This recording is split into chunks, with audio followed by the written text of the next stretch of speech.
نحمده ونصلي على رسوله الكريم اما بعد فاعوذ بالله من الشيطان الرجيم بسم الله الرحمن الرحيم رب اشرح لي صدري ويسر لي امري واحلل عقدة من لساني يفقهوا قولي. شروع کرتی ہوں اللہ کے نام سے جو بے انتہا مہربان نہایت رحم فرمانے والا ہے. فرمایا تم دونوں یعنی انسان اور شیطان یہاں سے اتر جاؤ، تم ایک دوسرے کے دشمن رہو گے. اب اگر میری طرف سے تمہیں کوئی ہدایت پہنچے تو جو کوئی میری اس ہدایت کی پیروی کرے گا وہ نہ بھٹکے گا نہ بدبختی میں مبتلا ہوگا، اور جو میرے ذکر سے منہ موڑے گا اس کے لیے دنیا میں تنگ زندگی ہوگی اور قیامت کے روز ہم اسے اندھا اٹھائیں گے. وہ کہے گا پروردگار دنیا میں تو میں آنکھوں والا تھا، یہاں مجھے اندھا کیوں اٹھایا؟ اللہ تعالیٰ فرمائے گا ہاں اسی طرح تو ہماری آیات کو جب کہ وہ تیرے پاس آئی تھی تو نے بھلا دیا تھا، اسی طرح آج تو بھلایا جا رہا ہے. اس طرح ہم حد سے گزرنے والے اور اپنے رب کی آیات نہ ماننے والے کو دنیا میں بدلہ دیتے ہیں، اور آخرت کا عذاب زیادہ سخت اور زیادہ دیر پا ہے. وَمَنْ أَعْرَضَ عَنْ ذِكْرِي، جس کسی نے بھی اعراض برتا، غفلت برتی، بے پرواہی برتی، بے نیازی اختیار کی میرے ذکر سے، میری یاد سے، تو میں اس کی سزا اس کو دنیا میں ہی دوں گا. فَإِنَّ لَهُ مَعِيشَةً ضَنْكَا، دنیا کی زندگی اس کے لیے تنگ ہو جائے گی، سب کچھ ہوتے ہوئے بھی اس کا دل خوش نہیں ہوگا، اس کا دل گھٹن کا شکار ہوگا. اور پھر یہ معیشتاً ضنکا صرف دنیا میں نہیں قبر میں بھی ہوگی. قبر کے عذاب میں جو اہم ترین چیز ہے وہ کیا ہے؟ قبر کا تنگ ہونا، تنگی، بھچ جانا.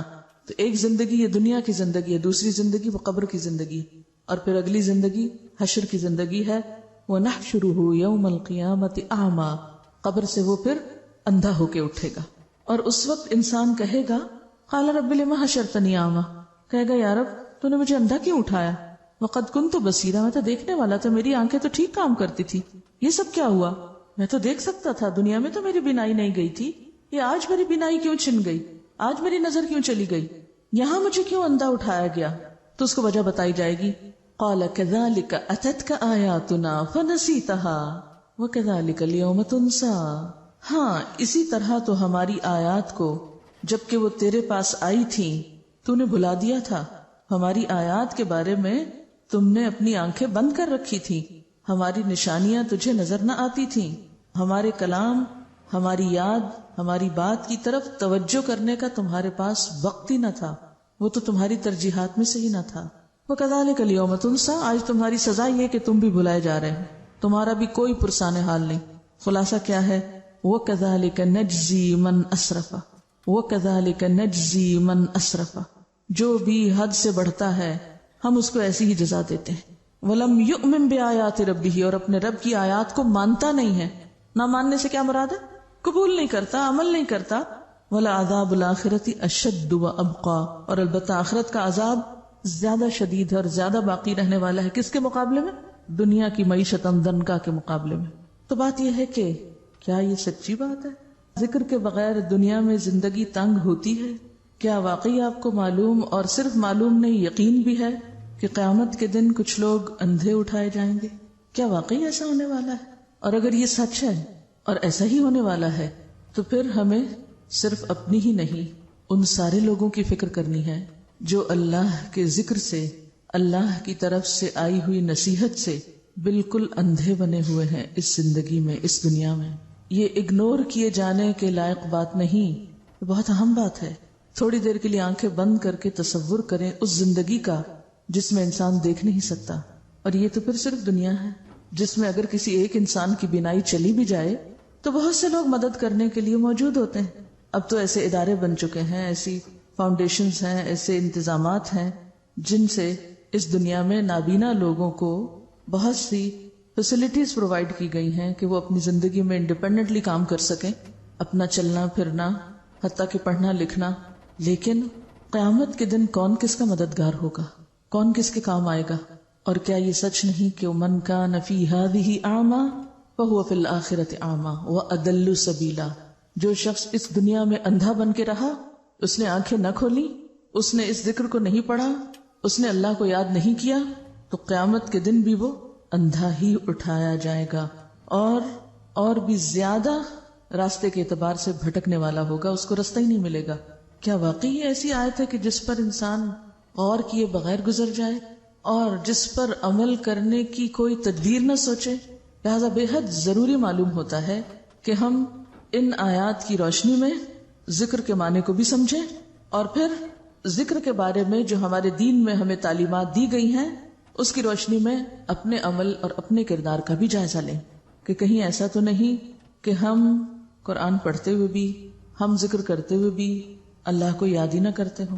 تو آج ہم گفتگو کریں گے ذکر کی حقیقت کے بارے میں کہ ذکر کیا چیز ہے، ذکر کیسے کرنا چاہیے، ذکر کی کتنی قسمیں ہیں، اور پھر سب سے اہم بات ذکر کا اصل مفہوم کیا ہے، ذکر کی روح کیا ہے، اور اس ذکر کا جو قرآن کی شکل میں ہے حق کیسے ادا کیا جائے، اس کے لیے آنکھوں کو کیسے کھولا جائے کہ قیامت کے دن بھی دیکھنے والوں میں سے اٹھیں۔ قرآن پاک کی ایک سورت ہے سورت الاعلی، اس میں اللہ سبحانہ وتعالیٰ فرماتے ہیں قد افلح من تزکا وذکر اسم ربہ فصلی بل تؤثرون الحیاۃ الدنیا والآخرۃ خیر وابقی ان ھذا لفی الصحف الاولی صحف ابراہیم وموسیٰ۔ کیا معنی ہے اس آیت کا؟ قد افلح، یقیناً فلاح پا گیا، کامیاب ہو گیا، کون؟ من تزکا، جس نے اپنا تزکیہ کر لیا، اپنے دل کا، اپنے خیالات کا، اپنے اخلاق کا، اپنی عادات کا تزکیہ کر لیا، اس میں سے قبیح چیزیں نکال پھینکی۔ وذکر اسم ربہ، اور اپنے رب کا نام یاد کرتا رہا، یعنی اپنے رب کی یاد اختیار کی، ذکر کیا۔ فصلی، پھر نماز بھی پڑھی۔ لیکن کچھ لوگوں کے پاس ان تینوں چیزوں کے لیے وقت نہیں جو کہ ان کو کامیابی کی طرف لے جانے والی ہیں۔ قد افلح من تزکا، نہ تزکیے کے لیے وقت ہے، وذکر اسم ربہ، نہ ذکر کا وقت ہے، نہ ذکر کی طرف دھیان ہے، فصلی، اور نہ نماز ہی کی طرف توجہ ہے۔ کیوں؟ اس لیے کہ بل تؤثرون الحیاۃ الدنیا، بلکہ تم دنیا کی زندگی کو ترجیح دیتے ہو، دنیا کی محبت کی وجہ سے تم اپنے ان فرائض کو بھولے ہوئے ہو جن پر تمہاری کامیابی کا انحصار ہے۔ والآخرۃ خیر وابقی، اور تمہیں یہ بھی بھول گیا کہ آخرت زیادہ اچھی جگہ ہے اور زیادہ باقی رہنے والی ہے، اس دنیا کی نسبت وہ گھر جو ہمیں کل ملنے والا ہے وہ زیادہ اچھا گھر ہے۔ ان ھذا، یقیناً یہ باتیں لفی الصحف الاولی، پہلے صحیفوں میں بھی موجود ہیں۔ اس سے کیا پتہ چلتا ہے کہ کامیابی کے یہ اصول ابدی ہیں۔ ابدی کا کیا معنی ہوتا ہے؟ ہمیشہ سے، ان میں کوئی شک نہیں۔ ہر دور میں یہی باتیں پیغمبرانہ تعلیم کا حصہ رہی ہیں، اور خاص طور پر صحف ابراہیم و موسیٰ، ابراہیم اور موسیٰ علیہ السلام کی تعلیمات، ان کی کتابوں اور ان کے صحیفوں میں بھی یہی باتیں تھیں، یعنی ساری تعلیمات کا نچوڑ یہی ہے۔ تو گویا دین کی تعلیم یہی ہے۔ پہلی چیز کہ تزکیہ نفس ہو، تزکیہ قلب ہو، تزکیہ اخلاق ہو۔ کس لیے یہ ساری صفائی، یہ اہتمام؟ آپ گھروں کی صفائی کیوں کرتے ہیں؟ ڈیکوریشن کیوں کرتے ہیں؟ ہر چیز کو کیوں تیار کرتے ہیں؟ کسی خاص مہمان نے آنا ہوتا ہے۔ دلوں کا تزکیہ کس لیے؟ کہ یہ دل اللہ کے لیے بنے ہیں، اس میں ہمیں سب سے محبوب ترین چیز کو یہاں مقام دینا ہے۔ تو یہاں سب سے محبوب ترین ہستی اللہ رب العزت کی ذات، یہ دل تو اس کے لیے۔ اتنی قیمتی چیز، اتنی قیمتی جگہ، یہ دنیا کی ٹھیکریوں کے لیے تو نہیں ہے، دنیا کی حقیر چیزوں کے لیے تو نہیں ہے کہ ان کو یہاں بسا لیں۔ اس دل میں تو رب کی یاد ہونی چاہیے۔ جب تزکیہ ہوتا ہے اور رب دل میں آتا ہے تو پھر ہو نہیں سکتا کہ ہر دم رب کا نام اور رب کی یاد اور رب کا ذکر نہ ہو، کبھی ایک شکل میں، کبھی دوسری شکل میں، کبھی تیسری شکل میں۔ اس کی شکلیں اور صورتیں مختلف ہو سکتی ہیں، کہیں وہ ذکر نماز کی شکل میں ہوگا، کہیں وہ ذکر دل ہی دل میں ہوگا، کہیں وہ ذکر زبان پر ہوگا، کہیں وہ قرآن کی شکل میں ہوگا۔ لیکن یہ نہیں ہو سکتا کہ ایسے شخص کی زندگی پھر اپنے رب کی یاد سے خالی ہو جائے، یہ نہیں ہو سکتا۔ اور جب یہ خصوصیات انسان کے اندر حقیقی معنوں میں آتی ہیں تبھی اس کا دل اس دنیا کی بجائے آخرت کا چاہنے والا ہو جاتا ہے۔ جب بھی پھر اس کی نمازیں بنتی ہیں۔ فصلی، اور نماز ہے کیا؟ اقم الصلاۃ لذکری، نماز تو ہے ہی اللہ کی یاد کے لیے، اللہ کے ذکر کے لیے۔ ایسے لوگوں کو پھر خود بخود نماز میں لطف آنے لگتا ہے، وہ نماز کی طرف دوڑتے ہیں۔ فسعوا الی ذکر اللہ، ففروا الی اللہ، پھر وہ سستی کے مارے تاخیر کر کے نماز نہیں پڑھتے جیسے منافقین پڑھتے ہیں. وَإِذَا قَامُوا إِلَى الصَّلَاةِ قَامُوا كُسَالَىٰ يُرَاءُونَ النَّاسَ وَلَا يَذْكُرُونَ اللَّهَ إِلَّا قَلِيلًا. پھر ان کی زندگیوں میں ایک واضح چینج نظر آتا ہے، واضح تبدیلی نظر آتی ہے کہ وہ ہر چیز سے بڑھ کر پھر نماز کی فکر کرنے والے بن جاتے ہیں، کیونکہ نماز ذکر کی اعلیٰ ترین شکل ہے. اقم الصلاۃ لذکری، نماز قائم کرنے کا تو مقصد ہی اللہ کو یاد کرنا ہے. آپ این دنیا کے کاموں میں ڈوبے ہوئے ہوں، سب چھوڑ کر اللہ کے دربار میں پہنچ جاتے ہیں. یہ کس بات کا اظہار ہے؟ اللہ سے محبت کا اظہار ہے. پھر کچھ یاد نہیں رہتا، پھر کوئی چیز اہم نہیں رہتی، غم ہو یا خوشی ہو، پھر ہر حال میں انسان اپنے رب ہی کی طرف دوڑتا ہے. فسعوا الی ذکر اللہ وذروا البیع، پھر دنیا کی تجارت اور خرید و فروخت چھوڑ دیتا ہے. تو بہرحال یہ وہ بنیادی تعلیمات ہیں جو تمام پیغمبرانہ صحیفوں میں ہیں، اور تمام انبیاء کا مقصد کیا تھا آنے کا، کہ وہ انسانوں کو اللہ سے جوڑیں. کیونکہ ان آیات میں بھی کیا بتایا گیا؟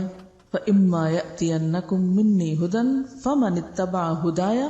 پہلے آپ دیکھیے جمع کا صیغہ استعمال کیا گیا کہ اگر تم سب کے پاس میری طرف سے ہدایت آئے، کیونکہ پیغمبر تو سب کے لیے ہوتے ہیں نا، اور خاص طور پر نبی صلی اللہ علیہ وسلم تو رحمت للعالمین ہے. یا ایھا الناس انی رسول اللہ الیکم جمیعا وما ارسلناک الا کافۃ للناس، سارے انسانوں کے لیے. لیکن پھر سارے انسانوں میں سے جب عمل کا وقت آتا ہے تو ہر ایک کے لیے دین اپنی اپنی جگہ اہم ہو جاتا ہے. فمن، تو اب یہاں اکیلے اکیلے کی بات ہے، اور اتبع بھی سنگولر ہے. فمن اتبع، تو جس نے پیروی کی، یہ نہیں کہ میرا سارا خاندان پیروی کرتا رہے اور میں نہ کروں تو مجھے کوئی فائدہ نہیں. فمن اتبع، جس نے بھی پیروی کی، ہدایا، میری ہدایت کی، فلا یضل، تو وہ بھٹکے گا نہیں، گمراہ نہیں ہوگا، ولا یشقا، اور نہ مصیبت میں پڑے گا، نہ وہ بدبخت ہوگا. پھر بات آ جاتی انڈیویجولز پر، ایک ایک کو اپنا حساب دینا ہے، تنہا، اکیلے. اور پھر آگے بھی ومن اعرض عن ذکری، جس کسی نے بھی اعراض برتا، غفلت برتی، بے پرواہی برتی، بے نیازی اختیار کی میرے ذکر سے، میری یاد سے، تو میں اس کی سزا اس کو دنیا میں ہی دوں گا، اس کی سزا کا آغاز دنیا میں ہی کر دوں گا. کیا ہوگا؟ فإن له معیشۃ ضنکا، دنیا کی زندگی اس کے لیے تنگ ہو جائے گی، وہ گھٹن کا، ڈپریشن کا، پریشانیوں کا شکار ہو جائے گا. سب کچھ ہوتے ہوئے بھی اس کا دل خوش نہیں ہوگا، اس کا دل گھٹن کا شکار ہوگا. اور پھر یہ معیشت ضنکا صرف دنیا میں نہیں، قبر میں بھی ہوگی. قبر کے عذاب میں جو اہم ترین چیز ہے وہ کیا ہے؟ قبر کا تنگ ہونا، تنگی، بھچ جانا.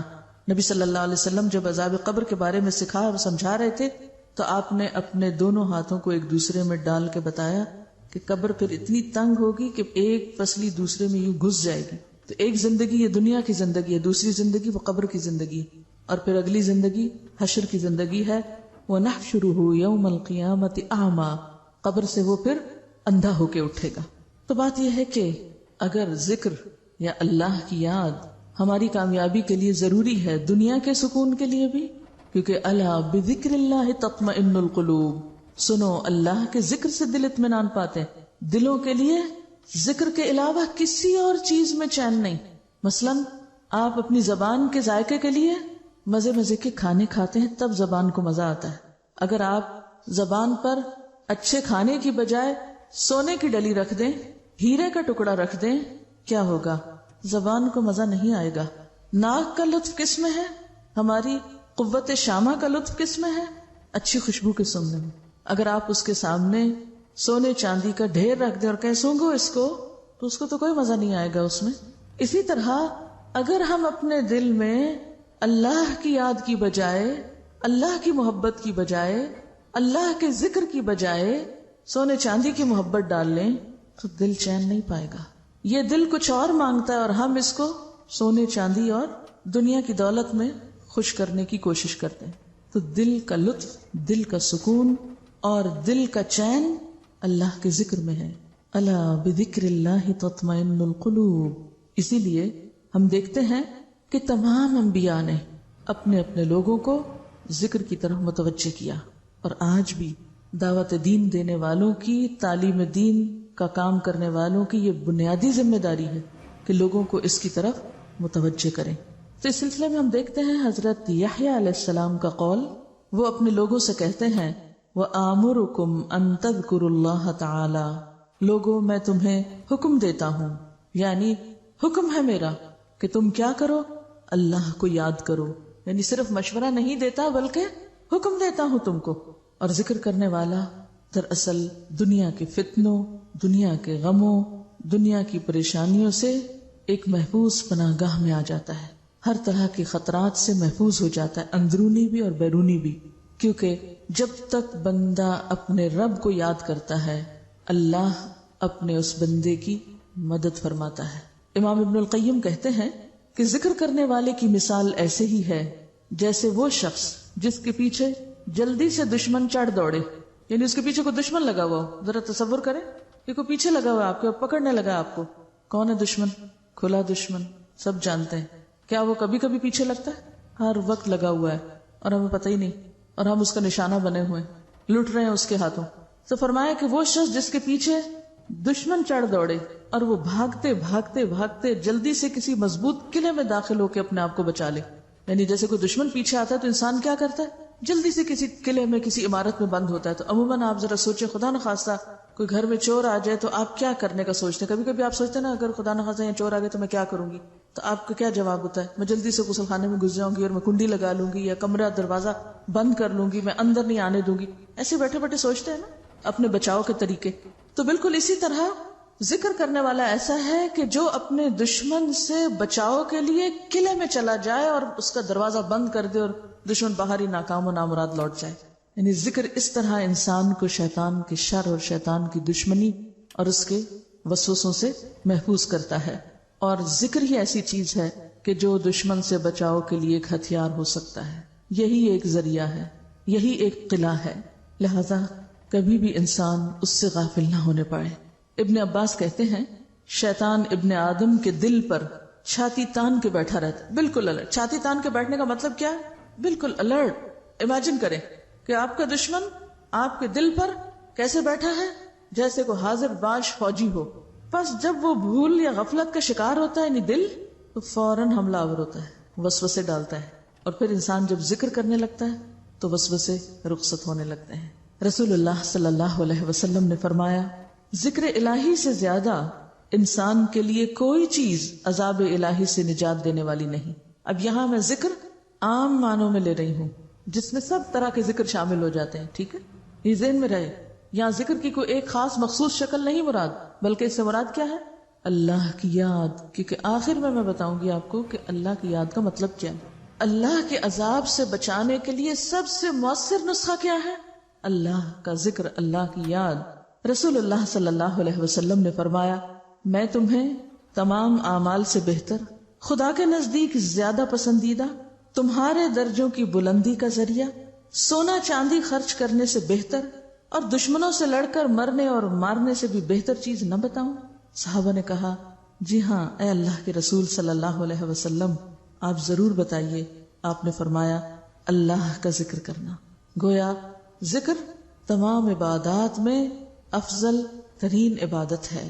رسول اللہ صلی اللہ علیہ وسلم نے حضرت معاذ بن جبل سے فرمایا کیا میں تم کو بتاؤں کہ تمہارے اعمال میں سب سے زیادہ اچھا عمل کیا ہے، اور تمہارے مالک کے یہاں سب سے زیادہ پاکیزہ کیا چیز ہے، اور تمہارے رتبے کو سب سے زیادہ بڑھانے والا کیا عمل ہے؟ تمہارے لیے سونا چاندی دینے سے بھی زیادہ بہتر چیز کیا ہے، اور اس سے بھی بہتر کہ تم کل اپنے دشمن سے ملو، تم ان کی گردنیں مارو وہ تمہاری ماریں. تو صحابہ نے عرض کیا ہاں اے اللہ کے رسول صلی اللہ علیہ وسلم. آپ نے فرمایا ذکر اللہ تعالی، اللہ کو یاد کرتے رہنا. اسی طرح ایک اور روایت میں آتا ہے کہ ایک آدمی نے رسول اللہ صلی اللہ علیہ وسلم سے پوچھا کیا اللہ کے رسول صلی اللہ علیہ وسلم مجاہدوں میں سب سے زیادہ اجر کس مجاہد کا ہے؟ آپ نے فرمایا اس شخص کا جو سب سے زیادہ اللہ کا ذکر کرتا ہے، یعنی جہاد کے ساتھ ساتھ اللہ کو یاد کرتا ہے. پھر آدمی نے پوچھا کہ روزہ داروں میں سب سے زیادہ اجر کس کا ہے، یعنی کس روزہ دار کا اجر باقی روزہ داروں سے زیادہ ہے؟ فرمایا اس شخص کا جو سب سے زیادہ اللہ کا ذکر کرنے والا ہے، یعنی روزہ رکھ کر ادھر ادھر کی لایانی باتیں کرنے کی بجائے زیادہ سے زیادہ اللہ کو یاد کرتا رہتا ہے. اسی طرح اس آدمی نے نماز اور زکوٰۃ اور حج اور صدقے کے بارے میں بھی سوال کیا، اور ہر بار آپ یہی جواب دیتے رہے کہ وہ شخص جو سب سے زیادہ اللہ کا ذکر کرتا ہے۔ یہ سن کر حضرت ابوبکر نے حضرت عمر رضی اللہ تعالیٰ عنہ سے کہا، ذکر کرنے والے نیکی میں سب سے آگے بڑھ گئے، ذکر کرنے والے نیکی میں سب سے آگے نکل گئے۔ رسول اللہ صلی اللہ علیہ وسلم نے فرمایا، ہاں ایسا ہی ہے، واقعی بڑھ گئے۔ اس کی کیا وجہ ہے کہ وہ کیوں سب سے آگے بڑھ گئے؟ اس لیے کہ تمام عبادات کا اگر خلاصہ یا مقصد یا روح اگر کوئی چیز ہے تو کیا ہے؟ اللہ کو یاد کرنا، اور یہ ہر عبادت کے اندر ہو سکتا ہے اور ہونا چاہیے۔ یعنی جس عبادت میں اللہ کا ذکر نہیں، اللہ کی یاد نہیں، پھر وہ عبادت بے روح عبادت ہے، بے معنی ہے، وہ تو پھر عبادت کا مقصد ہی پورا نہیں ہوا۔ رسول اللہ صلی اللہ علیہ وسلم نے فرمایا، سبق المفردون، قیل وما المفردون یا رسول اللہ صلی اللہ علیہ وسلم، قال الذاکرون اللہ کثیرا والذاکرات۔ صحیح مسلم کی روایت ہے، آپ نے فرمایا مفردون سبقت لے گئے۔ دریافت کیا گیا، اے اللہ کے رسول صلی اللہ علیہ وسلم، یہ مفردون کون ہے؟ مفردون کس کو کہتے ہیں؟ فرمایا کثرت سے اللہ کا ذکر کرنے والے مرد اور عورتیں، یعنی یہاں عورتوں کا بھی الگ طور پر ذکر کیا گیا، ورنہ دین کے باقی اعمال میں یا دین کی باقی جو ذمہ داریاں ان میں عورتیں بھی شامل ہیں۔ آپ صلی اللہ علیہ وسلم نے یہ بھی فرمایا، جس مجلس میں اللہ تعالیٰ کا ذکر نہ کیا جائے اس سے جب لوگ اٹھتے ہیں تو ایسے ہوتے ہیں جیسے گدھے کے مردار سے اٹھے ہیں، اور وہ ذکر سے خالی گھڑی ان پر حسرت کا باعث رہے گی۔ قیامت کے دن ایسی چیزیں اور ایسی جگہیں حسرت کا ذریعہ ہوں گی، انسان ان پر پچھتائے گا اور افسوس کرے گا۔ رسول اللہ صلی اللہ علیہ وسلم نے فرمایا، اہل مجلس، جس مجلس میں نہ تو اللہ کا ذکر کریں نہ ہی پیغمبر خدا صلی اللہ علیہ وسلم پر درود بھیجیں، تو وہ مجلس ان کے لیے نقص یعنی کمی اور حسرت کا باعث ہوگی۔ اللہ تعالیٰ چاہے تو بخش دے یا عذاب دے۔ یہ ترمذی کی روایت ہے۔ ایک اور جگہ پر آتا ہے، اہل جنت جنت میں جانے کے بعد اگر کسی چیز پر حسرت کریں گے تو وہ ان کی زندگی کے وہ لمحات ہوں گے جن میں انہوں نے اللہ کا ذکر نہ کیا، یعنی فارغ لمحات جن میں وہ خدا کو یاد نہیں کرتے رہے۔ یعنی وہاں پہنچ جائیں گے اپنے مقام مرتبے پر، سکون امن کی زندگی ہوگی، کوئی غم نہیں، کوئی خوف نہیں، کوئی پریشانی نہیں، کوئی دکھ نہیں، کوئی مرض نہیں، بیماری نہیں، بڑھاپا نہیں، کوئی ہم نہیں، کوئی فکر نہیں، کچھ بھی نہیں۔ ہاں ایک حسرت، ایک خلش، ایک دکھ ضرور ہوگا، اور وہ کیا؟ کاش ہم اپنے ان لمحات کو جن میں ہم اللہ کا ذکر کر سکتے تھے اور پھر نہ کیا تو وہ ایسے کیوں گزر گئے، ہم نے وہ وقت ضائع کیوں کیا۔ یہ چیز اہل جنت کے لیے بھی حسرت کا باعث ہوگی۔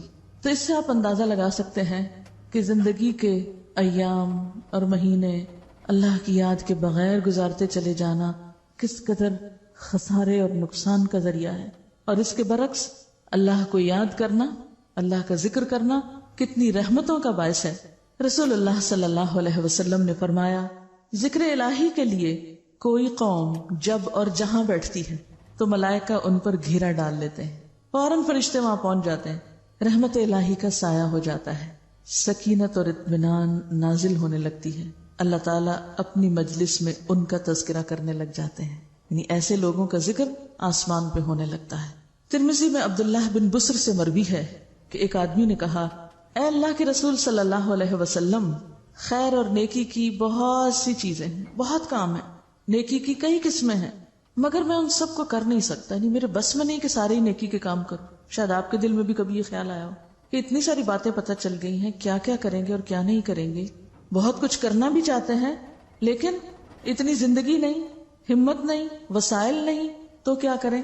تو اس شخص کو بھی یہی پریشانی لاحق ہوئی، تو عرض کیا، اس لیے آپ مجھے کوئی مختصر سی بات بتا دیں کہ جسے میں کبھی نہ بھولوں، اس کو میں پکڑ کے رکھوں، اس پہ خوب جم جاؤں اور مرتے دم تک اسے قابو میں رکھوں، یعنی پکڑ کے رکھوں، بس اس کو میں کبھی نہ چھوڑوں۔ آپ نے فرمایا، لا یزال لسانک رطبا بذکر اللہ تعالی، تمہاری زبان ہمیشہ اللہ کے ذکر سے تر رہے، بس یہ بات نہ بھولو، ہمیشہ اللہ کو یاد کرتے رہو۔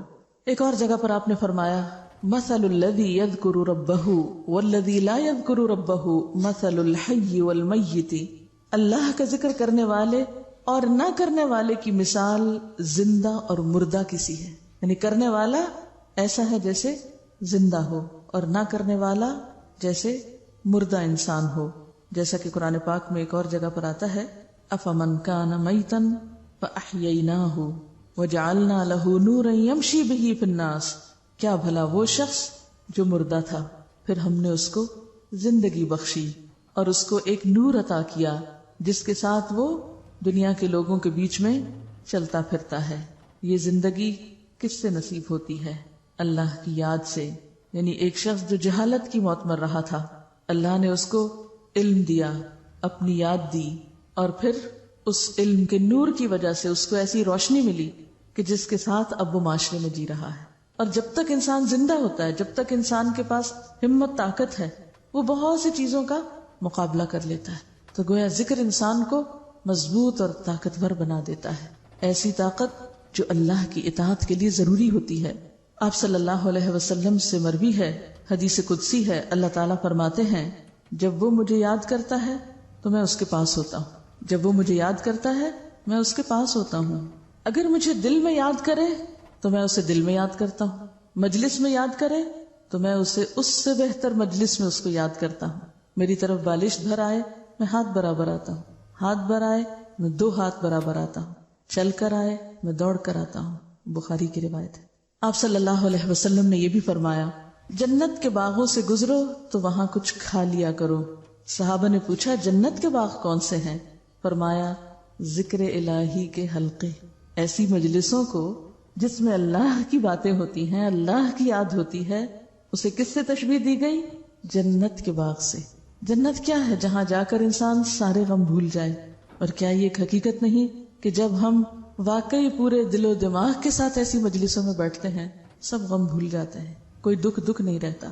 ایک عجیب سکون اور خوشی اور اطمینان اور ایک راحت اور سکینت محسوس ہوتی ہے. آپ صلی اللہ علیہ وسلم سے مروی ہے، حدیث قدسی ہے، اللہ تعالیٰ فرماتے ہیں وہ بندہ میرا پورا غلام ہے، یعنی پورا بندہ ہے جو مرتے دم تک مجھ کو یاد رکھتا ہے. اور مرتے دم تک وہی یاد رکھ سکتا ہے جس کو صحت کی حالت میں، طاقت کی حالت میں اللہ کو یاد کرنے کی عادت ہو.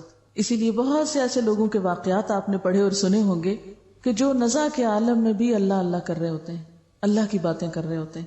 اور کچھ لوگ مرتے وقت بھی جس چیز سے محبت ہوتی ہے، کسی کاروبار سے یا تجارت سے یا پھر کسی انسان سے یا کسی کرکٹر سے یا کسی اور سے، مرتے وقت بھی اسی کی باتیں کر رہے ہوتے ہیں. اور یہ ایک فیکٹ ہے.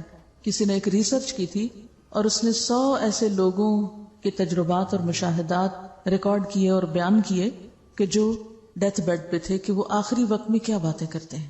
اور دیکھا یہ گیا کہ جیسی باتیں لوگوں کی حالت بیداری میں ہوتی تھی، زندگی میں ہوتی تھی، ڈیتھ بیڈ پہ بھی وہ انہی چیزوں کے بارے میں بات کر رہے ہوتے تھے. بستر مرگ پر بھی وہ انہی چیزوں کے بارے میں بات کر رہے ہوتے تھے. کیونکہ جو چیز کثرت سے ہماری زندگی میں ہوتی ہے نا، وہی خوابوں میں نظر آنے لگتی. جو چیز ہمارے دل کو لگ جائے، مثلا کسی امتحان کا خوف، تو خواب میں بھی ہم پرچہ لکھ رہے ہوتے ہیں، ٹیسٹ کی تیاری کر رہے ہوتے ہیں. یا کسی انسان کی محبت، تو پھر خوابوں میں بھی ہمیں وہی نظر آ رہا ہوتا ہے. ایک قدرتی بات ہے. تو جس دل میں اللہ کی یاد گھر کر جائے، پھر حالت بیداری میں بھی اور خواب میں بھی اور زندگی میں بھی اور مرتے وقت بھی پھر وہ اللہ ہی کو یاد کرتا ہے. ایسا ہی بندہ اللہ اس کو اپنا مکمل بندہ قرار دیتا ہے کہ یہ میرا ہے. اور جس کو اللہ اپنا کہہ دے، پھر اس سے بڑھ کر اس کے لیے اور کوئی درجہ اور گریڈ اور رتبہ اور مقام کیا ہو سکتا ہے. دنیا کے بڑے بڑے عہدے اور دنیا کی بڑی بڑی ترقی اس کے سامنے ہیچ ہے کہ کسی کو مالک کائنات اپنا کہہ دے کہ یہ میرا پورا بندہ ہے. قرآن پاک کو اگر ہم دیکھیں تو اس میں بھی ہمیں بہت ساری ایسی آیات ملتی ہیں کہ جن میں ذکر کی کثرت یا بار بار ذکر کرتے رہنے کی تلقین کی گئی ہے. مثلا سورۃ الاحزاب میں اللہ تعالیٰ فرماتے ہیں یا ایھا الذین آمنوا اذکروا اللہ ذکرا کثیرا، اے لوگو جو ایمان لائے ہو اللہ کا ذکر کیا کرو، اللہ کو یاد کیا کرو. کتنا؟ ذکرا کثیرا، بہت بہت زیادہ، کثرت سے، زیادہ سے زیادہ. حتیٰ کہ آپ دیکھیے کہ عبادات کے بعد بھی، حج کے بعد فرمایا فَإِذَا قَضَيْتُم مَّنَاسِكَكُمْ فَاذْكُرُوا اللَّهَ كَذِكْرِكُمْ آبَاءَكُمْ أَوْ أَشَدَّ ذِكْرًا. جب احکام حج ادا کر لو تو اللہ کا ذکر اس طرح کرو جس طرح اپنے باپ دادا کا تذکرہ کرتے ہو، بلکہ اس سے بھی زیادہ ذکر. یعنی جس طرح ہم بیٹھ کے اپنے آبا و اجداد کی باتیں کرتے ہیں اور قصے کہانیاں ان کو یاد کرتے ہیں جو فوت ہو گئے، جو چلے گئے، جو جدا ہو گئے، جو دور چلے گئے، جیسے ان کی باتیں کرتے ہیں بیٹھ کے اپنی مجلسوں میں، محفلوں میں، گھروں میں، اس سے زیادہ بڑھ کر کہیں بیٹھ کے اللہ کو بھی یاد کیا کرو. کیونکہ ذکر محض تنہائی میں نہیں، محض دل میں نہیں، محض ایک خاص مخصوص طریقے کا ورد نہیں، بلکہ اس کے کئی طریقے ہیں جن کا آگے ذکر آئے گا.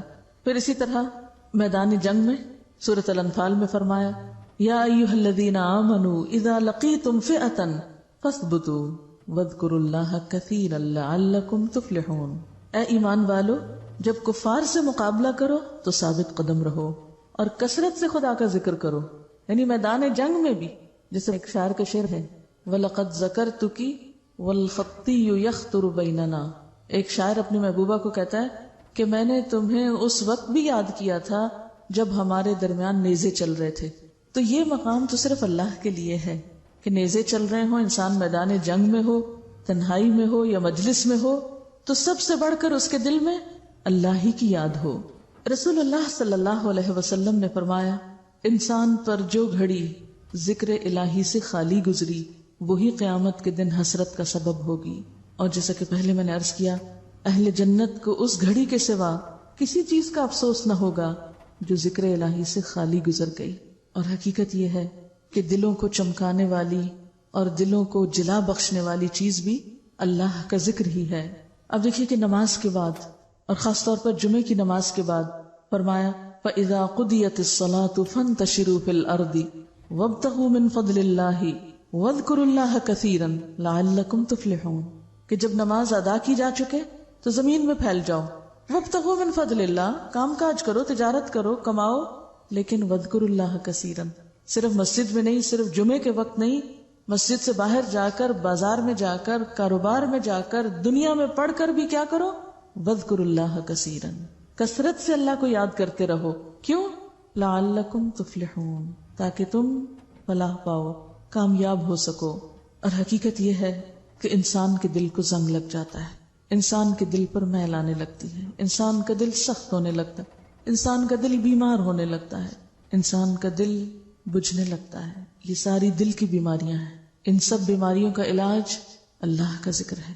دل کی غذا بھی اللہ کا ذکر ہے، دل کا علاج بھی اللہ کا ذکر ہے. اور ویسے بھی اگر ہم دیکھیں تو انسان جب تک اللہ کا ذکر کرتا ہے اللہ اس بندے کے ساتھ ہوتا ہے.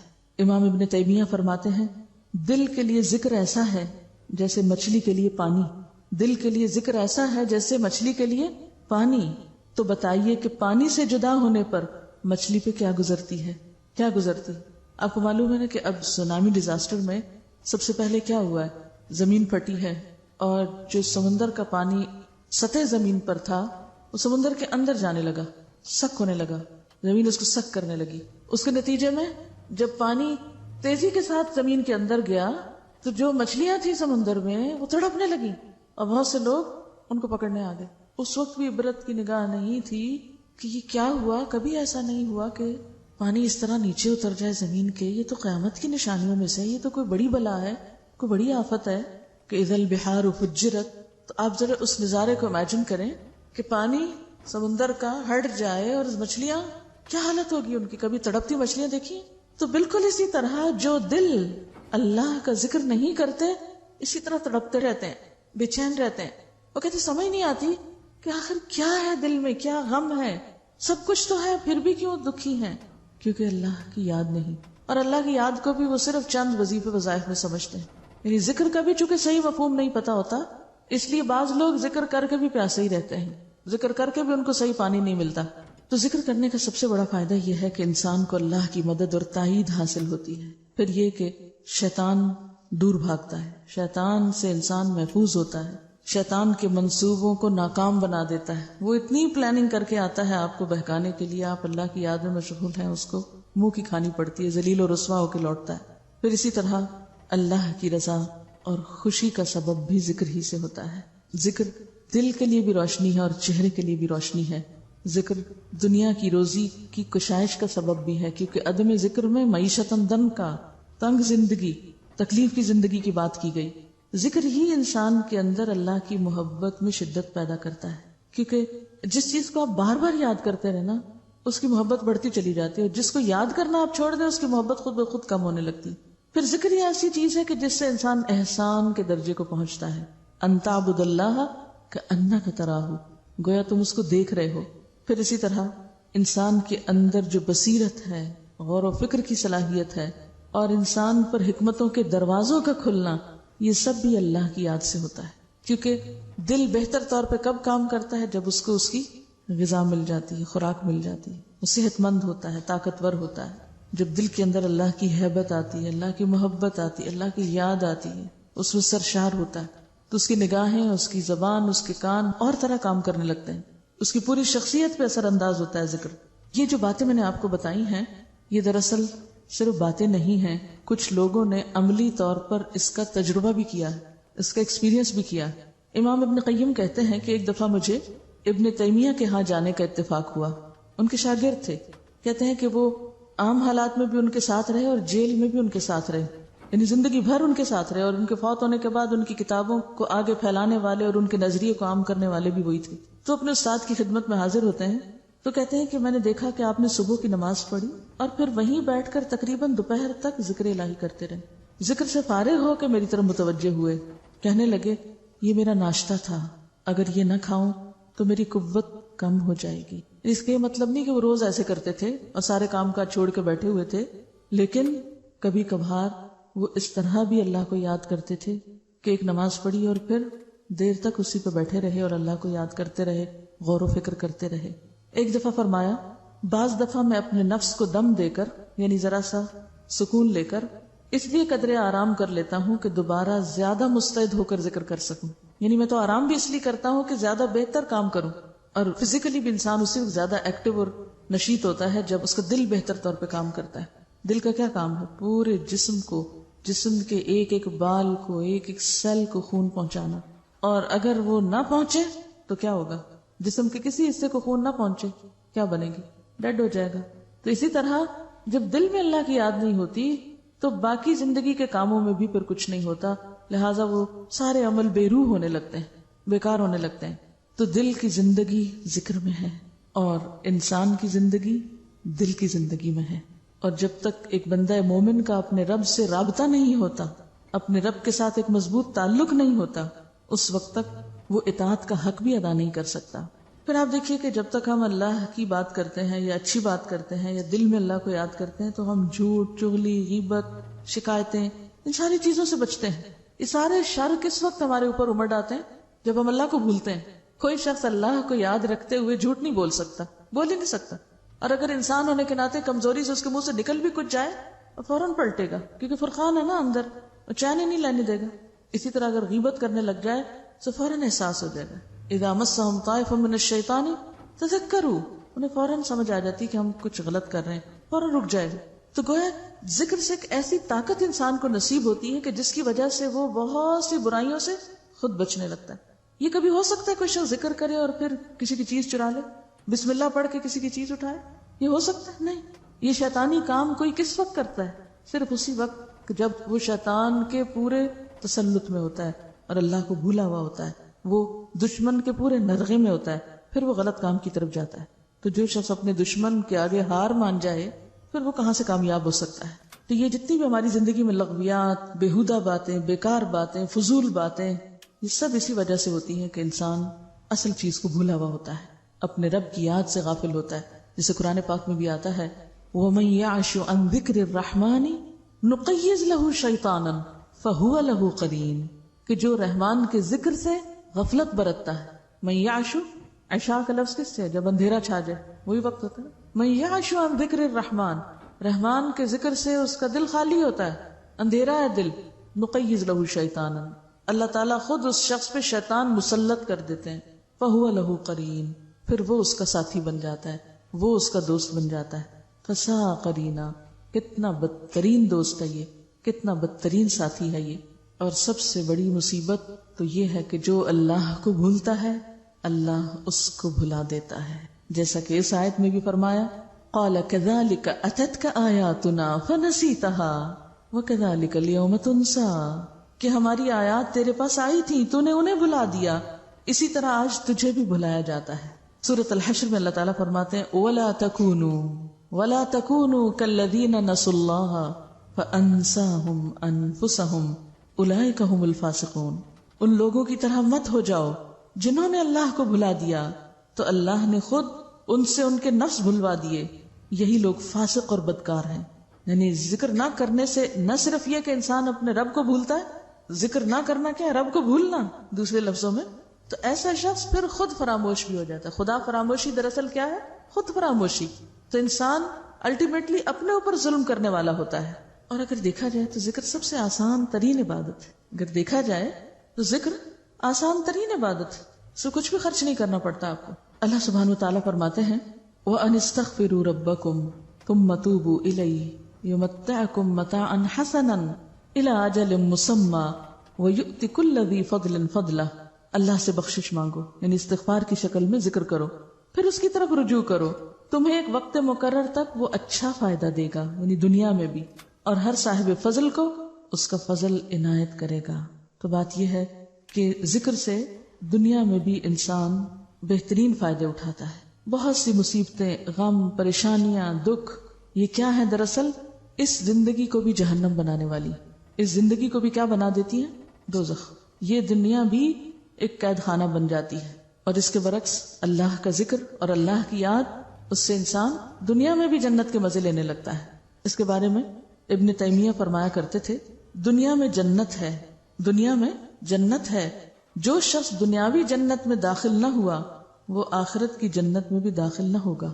جب امام ابن تیمیہ کی بہت مخالفت شروع ہوئی, بہت ان کی دشمنی شروع ہوئی, تو کہنے لگے ابن قیم کو, اپنے شاگرد کو, دشمن میرا کیا بگاڑ لیں گے, مجھے کیا نقصان دیں گے, میری جنت تو میرے سینے میں ہے, جہاں جاؤں وہ میرے ساتھ ہوتی ہے, کبھی مجھ سے الگ نہیں ہوئی. قید و حبس میری خلوت ہے, یعنی اگر مجھے قید بھی کر دیں گے, جیل میں ڈال دیں گے, تو وہ تو مجھے تنہائی مل جائے گی, میں اپنے رب کو اور زیادہ اچھے سے یاد کر سکوں گا, جو میں لوگوں کے بیچ میں نہیں کر سکتا. قتل میرے لیے شہادت ہے, زیادہ سے زیادہ مجھے مار ڈالیں گے, شہید ہو جاؤں گا. جلاوطنی, ملک سے نکال دیں گے, وہ میرے لیے سیر و سیاحت ہے. تو میری جنت تو میرے ساتھ ہے, میرے دشمن میرا کیا نقصان کر لیں گے. یعنی جب انسان کو اللہ کی محبت حاصل ہو جاتی ہے تو پھر انسان کے سامنے کوئی تکلیف, دکھ, پریشانی رہتی نہیں ہے, کیونکہ اس کے ساتھ اس کا خدا ہوتا ہے, اس کا رب ہوتا ہے, اس کے اندر ایک سکون ہوتا ہے.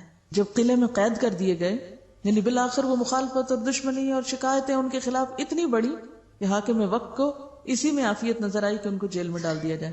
تو قلعے کے اندر فرماتے ہیں اس نعمت کے شکرانے میں, کس کو نعمت کہہ رہے ہیں؟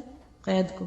اس نعمت کے شکرانے میں یہ قلعہ سونے سے بھر کر خرچ کر دینا بھی میرے نزدیک کم ہے, اور میں اس نعمت کے عوض اس قدر سونا نثار کرنے کو بھی حقیر رقم تصور کروں گا کہ ان لوگوں نے مجھے ساری دنیا سے کاٹ کر جو الگ کر دیا, تو مجھے کتنی بڑی دولت مل گئی کہ میرے لیے اپنے رب کی یاد اور آسان ہو گئی, کہ پہلے تھوڑا وقت ملتا تھا, اب زیادہ وقت ملتا ہے اپنے رب کو یاد کرنے کا. ایک اور موقع پہ فرماتے ہیں دشمنوں نے مجھے قید و بند میں ڈال کر مجھ پہ جو احسان کیا ہے اور میرے لیے خیر و بھلائی کے اسباب مہیا کر دیے ہیں, میں ان کا عوض ادا کرنے سے قاصر ہوں, میں تو اس احسان کا بدلہ نہیں چکا سکتا. کس طرح نظر بدلتی ہے ایک انسان کی اس دنیا اور اس کے غموں کے بارے میں جب حقیقت میں وہ اپنے رب کا بندہ بن جاتا ہے, اس سے جڑ جاتا ہے. اور اگر دل میں پریشانی اور غم اور دکھ ہے تو یہ نتیجہ ہے اس بات کا کہ آپ اللہ سے جڑے ہوئے نہیں ہیں, کیونکہ یہ قرآن کہتا ہے من اعرض عن ذکری فإن له معیشۃ ضنکا, جو میری یاد سے غافل ہوگا, جو بندوں پہ تکیہ کرے گا, جو انسانوں کے سہارے ڈھونڈے گا, میں پھر اس کو انہی کے حوالے کر دوں. انسان کے اوپر دکھ تکلیفیں کیوں آتی؟ جب انسان اللہ کو چھوڑ کے بندوں سے مدد چاہتا ہے, بندوں کے آگے ہاتھ پھیلاتا ہے اور بندوں کے آگے روتا ہے اور بندوں سے مانگتا ہے, اور بندے اس کی توقعات پہ پورا نہیں اترتے, پھر وہ مارا مارا پھرتا ہے. ایک دفعہ فرمانے لگے قیدی وہ نہیں جو قید ہو جائے, قیدی وہ نہیں جو قید ہو جائے, قیدی تو وہ ہے جس کا دل دنیا کی خواہشات میں قید ہو جائے, دنیا کی محبت میں قید ہو جائے. یعنی قیدی وہ نہیں ہے جو جیل میں بند کر دیا جائے, قیدی کون ہے؟ جو دنیا کی محبت میں قید ہوا پھرتا ہے, وہ اس کو چین نہیں لینے دیتی. جب انہیں قید خانے میں بھیجا گیا اور دروازہ بند کر دیا گیا تو دیوار کے اندر کی طرف آ کے کہنے لگے فَضُرِبَ بَيْنَهُمْ بِسُورٍ لَهُ بَابٌ بَاطِنُهُ فِيهِ الرَّحْمَةُ وَظَاهِرُهُ مِنْ قِبَلِهِ الْعَذَابُ. کیا معنی ہے اس کا؟ اور ان کے درمیان ایک دیوار حائل کر دی جائے گی قیامت کے دن, لہو باب, جس کا ایک دروازہ بھی ہے, باطنہ فیہ الرحمہ، اس دیوار کے اندر والے حصے میں تو رحمت ہی رحمت ہے، وظاہرہ من قبلہ العذاب، اور اس کے بیرونی حصے میں سامنے عذاب ہے۔ صرف سوچ کا فرق ہے۔ جس شخص نے اپنے رب کو پا لیا ہو، اسے اس کی معرفت ہو گئی ہو، اس نے اپنے رب کو پہچان لیا ہو، جس کو واقعی ذکر کا سلیقہ آ گیا ہو، طریقہ آ گیا ہو، تو حقیقت میں اس کے دل کو ایسی ہی راحت اور اس کی قید تنہائی اس کے لیے ایسی ہی باعث رحمت بن جاتی۔ ایسا ہی انسان وہ انسان ہوتا ہے جس کا نہ کوئی دشمن کچھ بگاڑ سکتا نہ دوست بگاڑ سکتا، کوئی اس کو کچھ نقصان کر ہی نہیں سکتا۔ ایسا انسان انسانوں کی مخالفتوں اور دشمنیوں اور نقصانوں سے اوپر اٹھ جاتا ہے۔ ابن قیم کہتے ہیں کہ آپ جیل کے اندر ٹھونسے ہوئے تھے، یعنی ایسا نہیں تھا کہ وہ اندر کوئی بہت بڑا کوئی لان تھا اور وہ ٹہلتے تھے، اور نہیں، ٹھونسے ہوئے تھے، اور اس کے اندر انتہائی تہدید اور بدتمیزی کا سلوک کیا جاتا تھا کہ بدن کانپ اٹھتا تھا۔ یعنی ان کے ساتھ بہت بدتمیزی سے لوگ پیش آتے تھے جیل کے۔ ذرا آپ اپنے آپ کو رکھ کے دیکھیں کہ کوئی آپ کو ایک جملہ کہہ دے تو آپ کا پارا کتنا ہائی ہوتا ہے، اور آپ کہاں کھڑے ہوتے ہیں، اور آپ کے دل کے اندر کی حالت کیا ہوتی ہے۔ اور وہاں اتنا بڑا عالم، 35 جلدوں میں ان کے فتاویٰ کبھی آپ نے دیکھے ہوں، کسی بھی اسلامی لائبریری میں جائیں سب سے زیادہ والیوم ان کے نظر آئیں گے آپ کو، اتنی کتابیں لکھی۔ اس پائے کا عالم اور ایک معمولی سا انسان اٹھ کے اس کے ساتھ بدتمیزی کا سلوک کرے، چونکہ دل میں ذاتی بڑائی نہیں نا، اللہ ہی کی بڑائی، اس لیے کوئی پرواہ نہیں کہ کوئی کیا سلوک کر رہا ہے میرے ساتھ۔ ان کے شاگرد کہتے ہیں کہ ایسا سلوک کیا جاتا تھا کہ بدن کانپ اٹھتا، اس کے باوجود سارے لوگوں سے زیادہ طیب العیش تھے، یعنی خوش رہا کرتے تھے، سب سے زیادہ منشرح الصدر، ان کا سینہ کھلا ہوتا تھا، دل کے اندر کوئی گھٹن نہیں، سب سے زیادہ مضبوط دل والے، تمام لوگوں سے زیادہ خوش دل نظر آتے کہ نعمت اور زندگی کی تازگی اور رونق کے آثار ان کے چہرے پہ نمایاں دکھائی دیتے۔ یعنی وہ رونق صرف باہر نہیں، جب جیل میں گئے تب بھی ان کا چہرہ تر و تازہ تھا، وہاں بھی خوش نظر آتے تھے، مسکراتے ہوئے نظر آتے تھے۔ اچھا ہمارا حال کیا ہوتا ہے؟ 2 جملے کوئی غم کے سن لیں، کوئی پریشانی کی خبر سن لیں، جا کے پہلے شیشے میں ذرا شکل دیکھا کرے، شکلیں ہماری دیکھنے والی ہوتی ہیں اس وقت۔ اور یہاں حال کیا ہے کہ انتہا درجے کی بدسلوکی اور بدتمیزی کے باوجود بھی انتہائی خوش ہیں۔ خطرات اور وحشت کی گھٹائیں ہم پہ چھا جاتی۔ شاگرد کہتے ہیں کہ ہمارے اوپر ایسے ایسے خوف اور ایک پریشانی کے، دکھ کے اور غم کے اثرات ہوتے، چاروں طرف سے ہم خطرناک حالات میں گھر کر دل چھوڑ بیٹھتے، مایوس ہونے لگتے، طرح طرح کی بدگمانیوں کا ہمارے دل میں تانتا بچ جاتا، اور جب ہم گھبرا کے ان کے پاس آتے، آپ کو دیکھتے، آپ کی باتیں سنتے، ہماری ساری وحشتیں دور ہو جاتی۔ اور ہونا تو یہ چاہیے نا کہ سب کی پریشانیاں سن کے وہ بھی پریشان ہو کے بیٹھ جائیں، لیکن نہیں، پریشان حال لوگ آتے اور ان سب کی پریشانیاں دور ہو جاتی جب ان کی بات سنتے، سب کے خوف دور ہو جاتے۔ وہ کہتے ہیں کہ ہماری بدگمانیاں رفع ہو جاتی، ہماری کایا پلٹ جاتی، دل کی تنگی کشادگی میں بدل جاتی، کمزوری طاقت میں بدل جاتی، گمان یقین میں بدل جاتے، گھبراہٹ اطمینان میں بدل جاتی۔ یعنی جب ہم ان کی مجلس سے اٹھتے تھے تو ہماری یہ کیفیت ہوتی تھی، ہمیں یاد ہی نہ رہتا کہ ہم کسی پریشانی میں آئے تھے۔ اور یہ کس کے پاس سے ہوتا ہے؟ جس نے خود ان ساری چیزوں کا ایکسپیرینس کیا ہو۔ کیونکہ آپ جس مجلس میں بیٹھتے ہیں، جس شخص کے پاس بیٹھتے ہیں، آپ ویسے ہی محسوس کرنے لگتے ہیں۔ جس کا اپنا دل نہ کھلا وہ دوسروں کا دل نہیں کھول سکتا، جس کے اپنے اندر خوشی نہ وہ خوشیاں بانٹ ہی نہیں سکتا، کیونکہ مایوس اور غمگین لوگ صرف مایوسیاں بانٹتے ہیں، صرف نفرتیں پھیلاتے ہیں، صرف ایک نیگیٹیوٹی عام کرتے ہیں، بدگمانیاں عام کرتے ہیں، وہ دلوں کو جہنم بناتے ہیں۔ اور صرف امام ابن تیمیہ ہی نہیں، اور بھی ائمہ کرام ہیں، اور بھی بزرگ ہیں، امام احمد بن حنبل بھی انہی میں شامل ہیں۔ ان کے بارے میں آتا ہے، امام احمد بن حنبل کہتے ہیں، اگر بادشاہوں اور شہزادوں کو ہماری حالت کا صحیح پتہ چل جائے، ہمارے دل کی حالت وہ دیکھ لیں، تو وہ تلواروں سے لڑ کر بھی ہم سے یہ دولت چھیننے کو تیار ہو جائیں۔ یعنی جتنا سکون اور اطمینان ہمارے اندر ہے، کیونکہ ان پر بھی بڑی سخت آزمائشیں آئی تھی، فتنہ خلق قرآن کہ اس کی پاداش میں کس طرح ان پر کوڑے برسائے گئے اور کس طرح ان کو بازار میں ذلیل و رسوا کیا گیا، لیکن اس کے باوجود وہ مطمئن تھے، خوش تھے۔ کہتے ہیں کہ اگر ہاتھی پر بھی وہ کوڑے برستے تو تڑپ اٹھتا، جتنے کوڑے ان پہ برسائے گئے۔ اتنی تکلیف اٹھانے کی ہمت کہاں سے آئی؟ یہ طاقت کہاں سے آئی؟ یہ اسی اللہ کی یاد سے آئی۔ ایک اور بزرگ کہتے ہیں، بیچارے دنیا کے مسکین دنیا بھی چھوڑ گئے اور دنیا کی بہترین چیز کی لذت اور ذائقہ سے بھی بہرہ نہ ہو سکے۔ کسی نے دریافت کیا وہ بہترین چیز کیا ہے جو دنیا کی محبت میں پڑے ہوئے لوگوں کو پتہ ہی نہیں؟ فرمایا اللہ کی محبت اور اللہ کی معرفت اور اللہ کی یاد۔ جس نے اس کا مزہ ہی نہیں چکھا، جس نے یہ لطف پایا ہی نہیں، وہ مسکین ہے، اس نے دنیا سے کچھ بھی نہیں پایا، وہ تو خالی ہاتھ گیا۔ ظاہر ہے جو دنیا کمائی مال و دولت ہو تو پیچھے رہ جاتا ہے نا۔ ایک اور بزرگ کہتے ہیں مجھ پہ ایسا وقت آتا ہے، یعنی ذکر اور اللہ کے کلام کی وجہ سے، کہ جس میں پکار اٹھتا ہوں کہ اہل جنت اگر ایسی حالت میں ہوں تو یقیناً بہترین زندگی میں ہوں گے. یعنی مجھے دنیا میں بھی بیٹھے بیٹھے اپنے دل کے اندر ایک جنت کی فیلنگ آنے لگتی ہے. اور یہ صرف اس وقت ہوتا ہے جب انسان کا اللہ سے تعلق بالکل خالص ہو جائے، کوئی دوسرا بیچ میں نہ ہو. اور جس شخص کا تعلق اللہ سے ٹوٹ جائے پھر اس کا حال پریشان حال ہوتا ہے. من اعرض عن ذکری فإن له معیشۃ ضنکا. نہ وہ اپنے وقت کا صحیح استعمال کر سکتا ہے، نہ اپنی صلاحیتوں کا صحیح استعمال کر سکتا ہے، نہ اپنی زندگی سے کوئی بہترین کام لے سکتا ہے.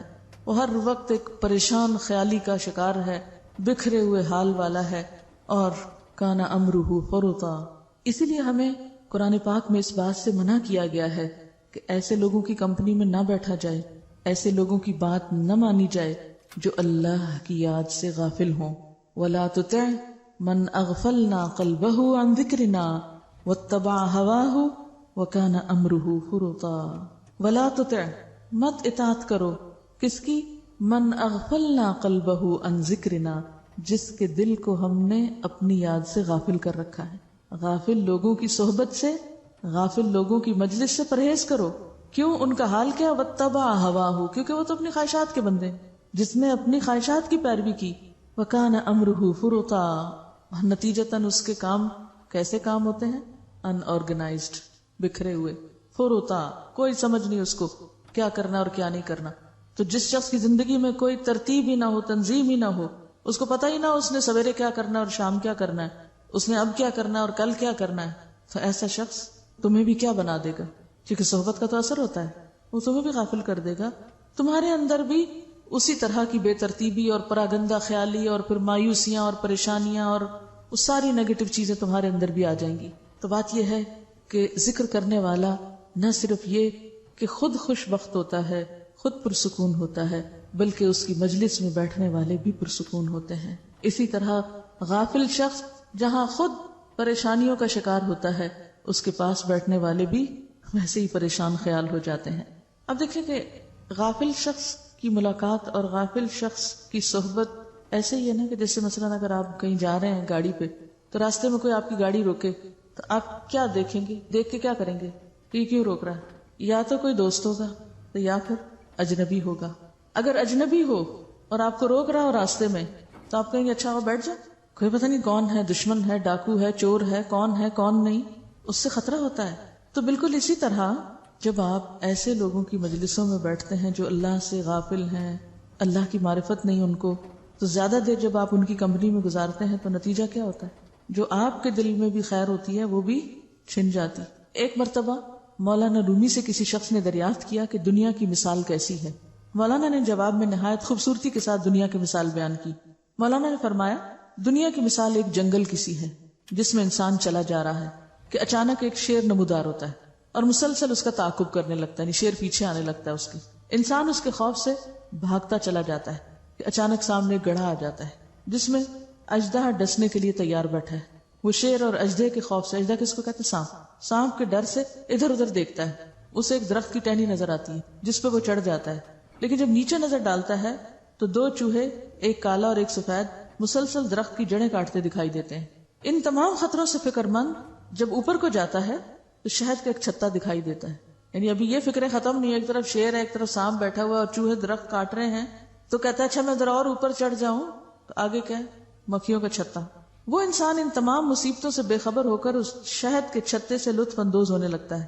ایسے میں اچانک درخت کی جڑیں کٹ جاتی ہیں اور انسان نیچے گر جاتا ہے، جہاں شیر اسے چیر پھاڑ کر گڑھے میں ڈال دیتا ہے اور اژدہا اس پہ مسلط ہو جاتا ہے. اس مثال میں جنگل دنیا ہے جس میں انسان چلا جا رہا ہے. موت شیر کی طرح ہے جو انسان کے پیچھے پیچھے ہر وقت. اگڑھا قبر ہے جس میں اژدہا عذاب قبر ہے. درخت کی ٹہنی اس کی عمر ہے جس کی جڑیں دن اور رات مسلسل کٹ رہی ہیں، ہر روز ایک دن ختم ہوتا چلا جا رہا ہے نا، جڑیں کٹ رہی ہیں. اور شہد کا چھتا دنیا کی وہ عارضی لذت ہے جس میں انسان ایسا مست ہے کہ چاروں طرف سے خطرات میں گھرا ہوا ہے، اس کے باوجود اسے آخرت کا ہوش نہیں. کیونکہ آخرت کا ہوش نہیں، اس لیے پھر ارادے بھی متزلزل ہے، ایفرٹ بھی نہیں. جس کو موت یاد ہو وہ تو بھاگے گا، وہ سو سکتا ہے، وہ رک سکتا ہے، وہ سستی کر سکتا ہے. جس کو آگے گڑھا نظر آتا ہو وہ اسے بچاؤ کا سوچے گا. تو بچنا کہاں ہے؟ کس نے بچنا؟ بچاؤ ایک ہی ہے، وَأَعُوذُ بِكَ مِنْكَ، پناہ ایک ہی ذات میں ہے، اور اسی کو ہم نے اپنے سامنے نہیں رکھا ہوا، اسی کو بھولے ہوئے. اور ذکر کیا ہے؟ اسی کی یاد، کہ اس کو بھول کر کوئی کامیابی نہیں پا سکتا. ساری ارادے کی کمزوریاں ہیں اس لیے کہ ہمیں اپنی حقیقت بھولی ہوئی ہے، دنیا کی زندگی کے دھوکے میں مبتلا ہے. اگر پتا ہو کہ ان سارے خطروں سے نکل کر پناہ کی جگہ ایک ہی ہے تو ہماری ساری کوششیں کس کی طرف لگ جائیں گی؟ اسی طرف دوڑ میں لگ جائیں گی. یعنی شیر سے ڈرنے والے کے ارادے میں کمزوری آئے گی جب تک کہ اس کو وہ کسی درخت میں نہ چڑھ بیٹھے. اگر آپ کو پتا ہو پیچھے کچھ لگا ہوا ہے، آپ چین سے نہیں بیٹھ سکتے. آپ کی رفتار میں کمزوری نہیں آ سکتی کہ اگر بیٹھ گئے تو کیا ہوگا. آپ نے دیکھا کہ جو مزدور بیچارے روز کا کما کے روز کا کھاتے ہیں نا، کبھی بیمار بھی ہوں تو نکل آتے ہیں. کیوں؟ دکان بند نہیں کرتے یا مزدوری نہیں چھوڑتے. کیوں؟ پتا ہے کہ اگر نہیں کمایا تو بھوکے مریں گے، پیٹ کہاں سے بھریں گے. تو وہ بھوک کی جو تڑپ ہے اور ضرورت ہے، ضرورت کا احساس ہے نا، وہ ضرورت جو ہے وہ انہیں بیماری کے باوجود کھڑا رکھتی ہے. یہ گزارا جو نہیں. ہمیں آخرت میں جنت کی، اللہ کی رضا کی ضرورت ہی نہیں محسوس ہوتی، لہذا ہم ہر تھوڑی دیر بعد بیٹھ جاتے ہیں، آرام کرنے لگتے ہیں. اب آپ دیکھیے ذکر کی کون کون سی قسمیں ہیں، ذکر میں کیا کیا چیزیں شامل ہیں، اور ان میں سے بہترین ذکر کیا ہے. سب سے پہلی بات تو یہ کہ ذکر کی 5 قسمیں ہیں. ذکر کی 5 قسمیں. نمبر 1، دل اور زبان دونوں سے ذکر. نہیں، دل میں بھی اللہ کی یاد ہے، زبان پر بھی.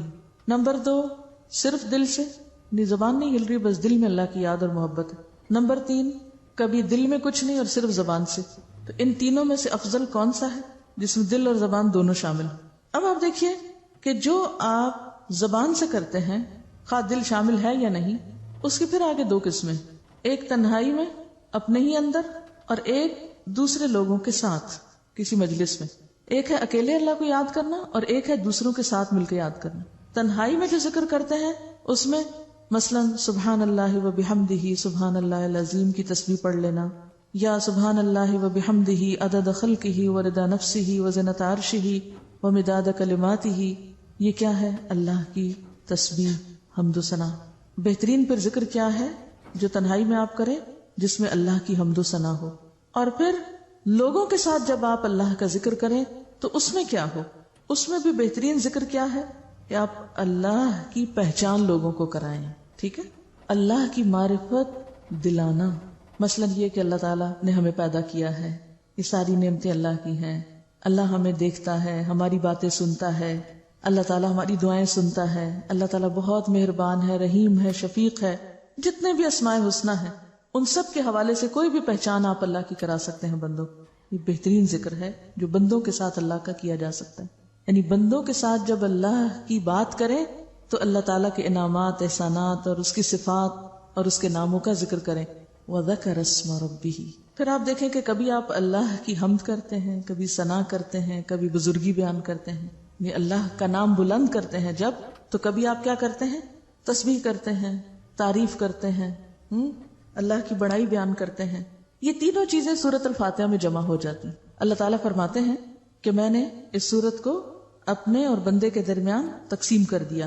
بندہ جب کہتا ہے الحمدللہ رب العالمین تو اللہ تعالیٰ فرماتے ہیں حمدنی عبدی، میرے بندے نے میری حمد کی. جب کہتا ہے الرحمن الرحیم تو اللہ تعالیٰ فرماتے ہیں اثنا علی عبدی، میرے بندے نے میری ثنا کہی. جب کہتا ہے مالک یوم الدین تو اللہ تعالیٰ فرماتے ہیں میرے بندے نے میری بزرگی بیان کی، یعنی میری ہیبت ہے اس کے دل میں کہ وہ مالک یوم الدین ہے. تو یہ بھی کیا ہے؟ اللہ کا ذکر کرنا. گویا کسی کو سورۃ الفاتحہ کا ترجمہ اور تفسیر اور معنی بتا دینا کیا ہے؟ بہترین ذکر ہے، بہترین ذکر. کیونکہ اس میں قرآن پاک بھی شامل ہے اور قرآن میں بھی ام القرآن ہے.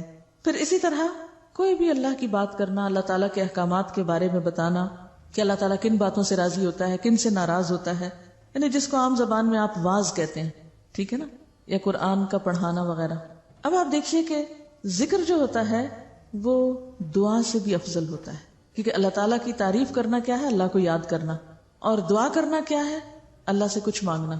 حدیث میں آتا ہے جو میرا ذکر کرتے کرتے اپنی حاجت اور درخواست پیش نہ کر سکے، یعنی دعائی نہ مانگ سکے، میں اسے مانگنے والے سے بھی زیادہ عطا کر دیتا ہوں. یعنی انسان پہ کوئی دکھ پریشانی ہے اور وہ صرف ذکر شروع کر دے، درود شریف شروع کر دے، تو کیا ہوتا ہے؟ اگر وہ دعا نہ مانگ سکے تو بھی کیا ہوتا ہے؟ مانگنے سے بھی زیادہ مل جاتا ہے. اسی لیے ہم دیکھتے ہیں کہ یونس علیہ السلام جب مچھلی کے پیٹ میں گئے تھے تو انہوں نے یہ تو نہیں کہا تھا اللہ مجھ سے نکال، کیا کہا تھا؟ لا الہ الا انت سبحانک انی کنت من الظالمین۔ حضرت ایوب علیہ السلام کو جب تکلیف پہنچی تھی تو انہوں نے کیا کہا تھا؟ انی مسنی الضر وانت ارحم الراحمین۔ مانگا کچھ نہیں۔ آپ صلی اللہ علیہ وسلم دکھ اور تکلیف کے وقت کیا پڑھا کرتے تھے؟ لا الہ الا اللہ العظیم الحلیم، لا الہ الا اللہ رب العرش العظیم، لا الہ الا اللہ رب السماوات ورب الارض ورب العرش الکریم۔ اور اس میں کیا ہے؟ کچھ نہیں مانگا، صرف اللہ کو یاد کیا ہے۔ آپ صلی اللہ علیہ وسلم نے ایک شخص کو دعا کرتے ہوئے سنا، اللہم انی اسألک بانی اشہد انک انت اللہ لا الہ الا انت الاحد الصمد الذی لم یلد ولم یولد ولم یکن لہ کفوا احد۔ تو آپ نے فرمایا، اللہ کی قسم جس کے ہاتھ میں میری جان ہے، اس شخص نے اللہ تعالیٰ کے ایسے نام کے ساتھ، ایسے اسم اعظم کے ساتھ دعا کی ہے جس کے ذریعے اگر دعا کی جائے تو قبول ہو جائے، سوال کیا جائے تو پورا کر دیا جائے۔ تو اس میں کیا ہے؟ مانگا کچھ بھی نہیں، بس یہ کہ اللہ اس لیے تجھ سے مانگتا ہوں کیونکہ تو ایک ہے، تیرے سوا کوئی الہ نہیں، تو اکیلا ہے، بے نیاز ہے، لم یلد ولم یولد ولم یکن لہ کفوا احد۔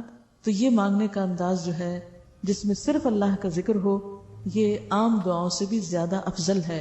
حضرت انس سے مروی ہے کہ وہ آپ صلی اللہ علیہ وسلم کے ہاں بیٹھے ہوئے تھے، ایک شخص نے نماز پڑھی اور دعا کی، اللہم انی اسألک بان لک الحمد لا الہ الا انت المنان بدیع السماوات والارض یا ذا الجلال والاکرام یا حی یا قیوم۔ مانگا کچھ نہیں۔ تو آپ صلی اللہ علیہ وسلم نے فرمایا، اس نے اللہ کو ایسے اسم اعظم سے پکار لیا ہے جس کے ساتھ دعا کی جائے تو وہ قبول فرماتا ہے، سوال کیا جائے تو پورا کرتا ہے۔ وَذَكَرَ اسْمَ رَبِّهِ، پھر آگئی نا وہی بات، اللہ کے اسماء الحسنى کے ساتھ مانگنا، وَلِلَّهِ الْأَسْمَاءُ الْحُسْنَى فَادْعُوهُ بِهَا، اللہ کے لیے ہیں اچھے اچھے نام، اسے ان ناموں کے ساتھ پکارو۔ اب آپ دیکھیے، ایک ہے ذکر کرنا، ایک ہے دعا مانگنا۔ اب دعا سے افضل بھی ایک چیز ہے اور وہ ہے قرآن، قرآن کا پڑھنا۔ تلاوت قرآن ذکر سے اور ذکر دعا سے افضل ہے۔ تو قرآن کا پڑھنا سوائے رکوع اور سجدے کے، کیونکہ اس میں منع کیا گیا ہے۔ ابن عباس سے مروی ہے کہ آپ نے مرض الوفات میں پردہ اٹھا کر دیکھا تو لوگ حضرت ابوبکر کے پیچھے صفیں بنا کر کھڑے تھے۔ آپ نے فرمایا، لوگوں، مبشرات نبوت میں سے اب صرف اچھے خواب باقی ہیں جنہیں کوئی مسلمان دیکھتا ہے یا اسے دکھائے جاتے ہیں۔ خبردار، رکوع اور سجود میں قرآن پڑھنا منع ہے، اس میں صرف تسبیح ہوتی ہے۔ رکوع میں اللہ عز و جل کی عظمت و کبریائی بیان کرو اور سجدہ میں دعا کی کوشش کیا کرو، کیونکہ ایسی صورت قبولیت کے لیے زیادہ بہتر ہے، یعنی سجدے میں زیادہ دعا قبول ہوتی ہے۔ احمد، مسلم اور نسائی کی روایت ہے، اتل ما اوحی الیک من الکتاب واقم الصلاۃ ان الصلاۃ تنہی عن الفحشاء والمنکر ولذکر اللہ اکبر واللہ یعلم ما تصنعون۔ اتلو، تلاوت کیجئے، ما اوحی الیک من الکتاب، کتاب میں سے جو بھی آپ کی طرف وحی کیا گیا ہے، واقم الصلاۃ، اور نماز قائم کیجئے، ان الصلاۃ تنہی عن الفحشاء والمنکر، کیونکہ نماز تو بے حیائی اور برائی سے روکتی ہے، اور اللہ کا ذکر سب سے بڑی چیز ہے۔ یعنی تلاوت میں اور نماز میں بھی اصل چیز کیا ہے؟ اللہ کی یاد۔ یا دوسرا معنی یہ بھی کیا جاتا ہے کہ نماز اللہ کے ذکر کی سب سے بڑی قسم ہے، اور اللہ کو پتا ہے جو تم کرتے ہو۔ اس لیے محض تلاوت قرآن سے بھی افضل چیز کیا ہے؟ نماز۔ وَذَكَرَ اسْمَ رَبِّهِ فَصَلَّى، وہ ہائٹ ہے نماز۔ جو تلاوت قرآن کا پڑھنا نماز کے اندر ہوتا ہے وہ اس پڑھنے سے افضل ہے جو نماز کے بغیر پڑھا جاتا ہے۔ تو اس سے کیا پتہ چلتا ہے کہ ذکر کے بھی درجے ہیں۔ ایک درجہ ہے دعا مانگنے کا، ایک درجہ ہے ذکر کرنے کا، ایک درجہ ہے قرات کا، قرآن پڑھنے کا، اور ایک درجہ ہے نماز پڑھنے کا اور نماز کے اندر قرآن پڑھنے کا۔ آگے سے آگے، اوپر سے اوپر ہے نا۔ اور یہاں بھی کیا، وَأَقِمِ الصَّلَاةَ کے بعد کیا فرمایا، وَلَذِكْرُ اللَّهِ أَكْبَرُ۔ تو ایک معنی اس کا کیا بنتا ہے کہ نماز اللہ کا سب سے بڑا ذکر ہے۔ اب بات یہ ہے کہ ذکر کی جو مختلف قسمیں ہیں ان میں پھر افضل ترین ذکر کیا ہوا؟ نماز، اور اس سے کم پھر قرآن۔ اور قرآن کے ذکر یا تلاوت کے بھی دو طریقے، ایک خود پڑھنا اور ایک دوسروں کے ساتھ پڑھنا، شیئر کرنا، یعنی اس کو سیکھنا اور سکھانا۔ جیسے حدیث میں آتا ہے، خیرکم من تعلم القرآن وعلمہ، تم میں سے بہترین ہے وہ شخص جو قرآن سیکھے اور آگے سکھائے، بہترین عمل میں سے ہے۔ اور اس کے برعکس، من اعرض عن ذکری، جس نے اس کتاب کو چھوڑ دیا، کیونکہ یہاں ذکر سے مراد قرآن ہی ہے. فَإِنَّ لَهُ مَعِيشَةً ضَنْكَ. اگرچہ سارا ذکر، یعنی ابھی تک جو میں ذکر کی باتیں کرتی رہی اس سے مراد میری صرف تسبیح نہیں تھی، وہ ان سب چیزوں کو شامل. وَنَحْشُرُهُ يَوْمَ الْقِيَامَةِ أَعْمَى. اگر اس کتاب کو چھوڑ دیا، اس سے آنکھیں بند کر لی، ان آیات کو بھلا دیا، تو پھر نہ دنیا میں چین ہے اور نہ آخرت میں. حدیث میں آتا ہے اللہ اسی کتاب کے ساتھ کچھ قوموں کو عزت بخشتا ہے اور کچھ کو ذلیل کرتا ہے. یہاں ایک آخری بات یہ یاد رکھیے کہ ہماری اکثریت جو ہے ذکر کو اس طرح لیتی ہے جیسے کوئی جادو منتر ہو. جب ذکر کا لفظ بولا جاتا ہے تو اس کو عموماً ورد، وظیفہ اور منتر اور بس برکت کی چیز کے طور پر لیا جاتا ہے. اور وہ بھی کب کیا جاتا ہے؟ جب کوئی مشکل پیش آتی، اور اس کے بھی خود ساختہ طریقے ایجاد کیے ہوئے. کوئی پریشانی ہوئی، کوئی تکلیف ہوئی، یہ اتنے ہزار پڑھ لو، یہ اتنے ہزار پڑھ لو. تو یاد رکھیے کہ ذکر الہی کوئی جادو منتر نہیں ہے. ہم بھی دنیا کے فائدے اور برکتیں اور پتہ نہیں کیا کیا سمیٹنے کے لیے اسی طرح بغیر سوچے سمجھے الٹے سیدھے وظیفے کرتے رہتے ہیں.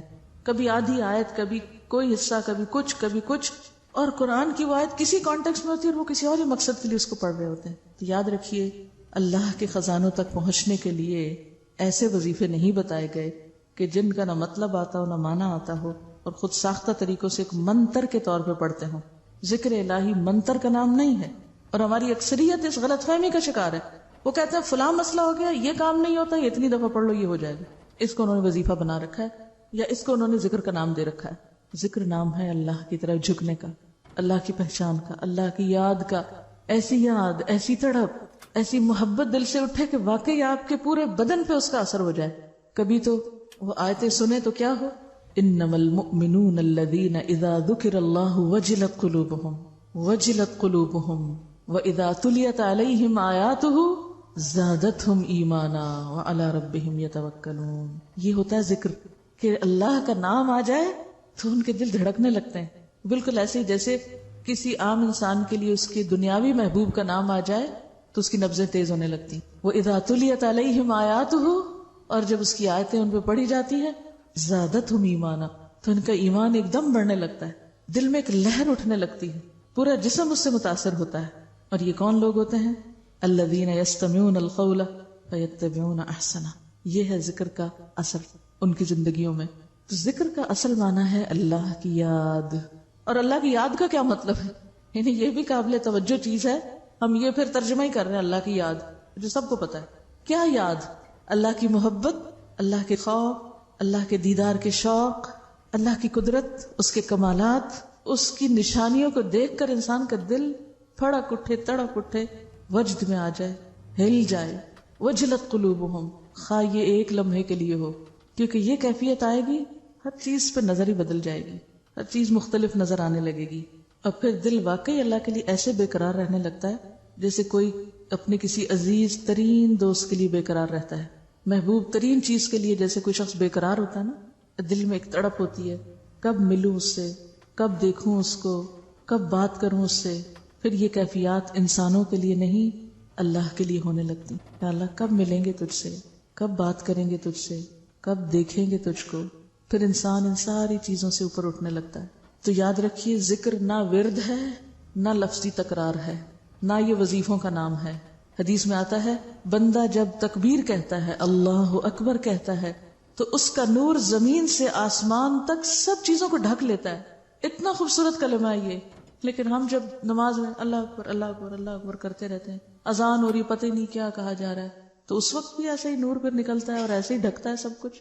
ایک دفعہ اللہ اکبر کہنا کافی ہے اگر آپ دل سے کہہ رہے ہیں، کہ اس کے لیے 1000 یا 5000 کی شرط نہیں ہے جیسے کتابوں میں لکھا ہوتا ہے اتنی دفعہ یہ فلاں چیز پڑھیں تو آپ کو یہ معرفت حاصل ہوگی. کوئی ایسی چیز حدیث سے ثابت نہیں.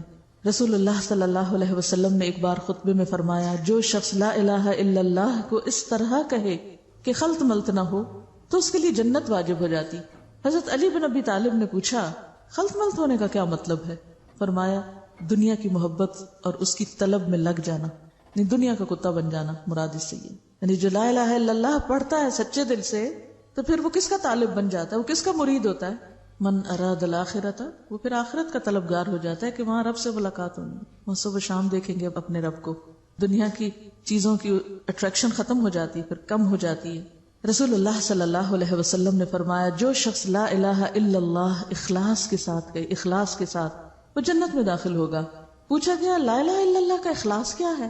کیونکہ ہم تو آدھی حدیث لے لیتے ہیں نا، لا الہ الا اللہ پڑھ لی جنت میں بس داخلہ کنفرم ہو گیا، ٹکٹ مل گیا، بس سب جانے کی دیر ہے، چاہے جو مرضی کرو۔ تو آپ نے کیا فرمایا؟ جو اخلاص کے ساتھ کہے۔ لوگوں نے پوچھا اخلاص کیا ہوتا ہے؟ وہ شرط لگ گئی نا ساتھ، اخلاص کے ساتھ۔ فرمایا وہ آدمی کو اللہ کی حرام کی ہوئی چیزوں سے روک دے۔ اخلاص کیا ہے؟ جو اللہ کی حرام کردہ چیزوں سے انسان کو روک دے، مثلا جھوٹ، چوری، بدکاری، یہ سب حرام ہے۔ تو لا الہ الا اللہ جو سچے دل سے پڑھا ہو تو وہ کیا ہوتا ہے؟ انسان کو ان ساری چیزوں سے روک دیتا ہے، تب وہ جنت میں جانے کا مستحق بنتا ہے۔ آپ صلی اللہ علیہ وسلم نے فرمایا جو شخص اس حال میں مرے کہ اس نے گواہی دی ہو کہ اللہ کے سوا کوئی الہ نہیں اور میں اللہ کا رسول ہوں، اور یہ بات اس کے قلب سے نکلی ہو، دل سے نکلی ہو، وہ ضرور جنت میں داخل ہوگا۔ ایک دوسری روایت میں آتا ہے جو اس بات کو جان لے کہ اللہ اس کا رب ہے، ان الذین قالوا ربنا اللہ، اور میں خدا کا رسول ہوں، اس نے دل سے اس کا یقین کیا ہو، تو جہنم کی آگ اللہ اس کے لیے حرام کر دیتا ہے۔ کیونکہ جب یہ باتیں دل سے نکلتی ہیں، جب یہ ذکر واقعی دل کا حصہ بنتا ہے، تو ہو نہیں سکتا کہ انسان کا عمل نہ بدلے۔ ہمارے اعمال کیوں نہیں بدلتے؟ ہم زبان سے ہی صرف رسمی ذکر کرتے رہتے ہیں، وظیفے پڑھتے رہتے ہیں، لیکن حقیقی معنوں میں اللہ کو یاد نہیں کرتے۔ اللہ سے دعا ہے کہ وہ ہمیں ذاکرین میں شامل کر لے، واقعی ہمارے دلوں، دماغوں، خیالوں، روح میں اللہ کی یاد سما جائے۔ وآخر دعوانا ان الحمد للہ رب العالمین۔